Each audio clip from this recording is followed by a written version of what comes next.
എളുപ്പത്തിലുള്ള ഒരു കാബേജ് പീരോതിക്കലാണ് ഇന്ന് കാണിക്കുന്നത്. കുറച്ച് മഞ്ഞൾപ്പൊടി ഇട്ട് കുറച്ച് ഉപ്പിട്ട് പിങ്ക് സാൾട്ട് ആണ്.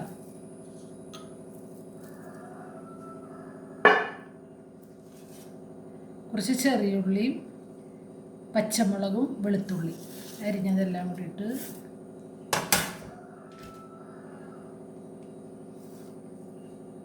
ഒരു വലിയ മുറി തേങ്ങയും പിന്നെ കുറച്ചും കൂടി എടുത്തിട്ടുണ്ട് കേട്ടോ.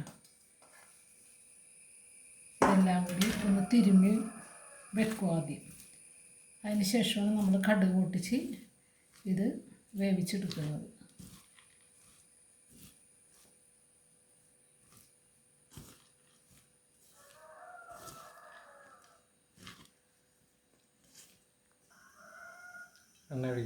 കുറച്ച് എണ്ണ ഒഴിച്ച് ചൂടാകുമ്പോൾ കടുക് പൊട്ടിക്കും.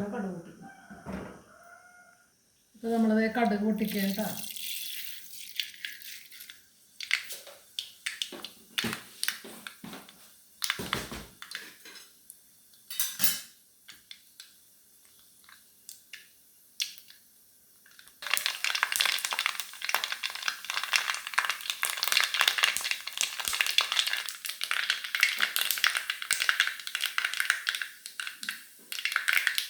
ഇത് വേപ്പിലയും 2 ഉണക്കമുളകും ഇട്ട് കൊടുക്കാൻ വേണ്ട.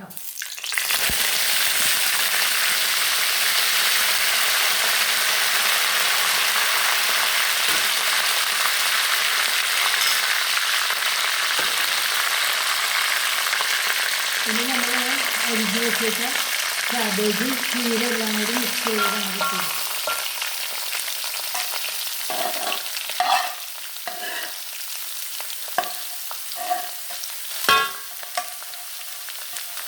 കൂടി ചെയ്യുന്നതാണ്.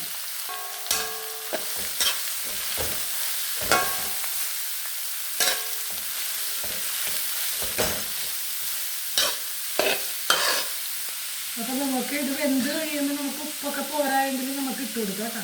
ഒരു 5 മിനിറ്റ് അത് ഇരുന്ന് വേറൊക്കെ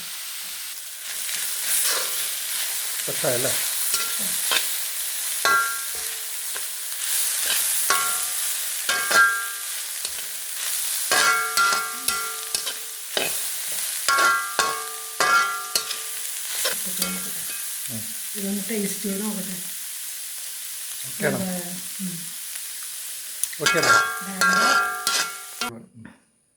അപ്പോൾ നമ്മുടെ കാബേജ് പീരോതിക്ക് ഇത് റെഡിയായി. നല്ല ടേസ്റ്റ് ഉള്ളതാണ്. എല്ലാവരും ചെയ്യുന്നതാണ്, എന്നാലും ഓരോരുത്തർക്കും ഓരോ കൈപ്പാങ്ങാണല്ലോ. അപ്പോൾ അതനുസരിച്ച് ഞാൻ ചെയ്തതാണിത്. Okay, thank you. Okay, by.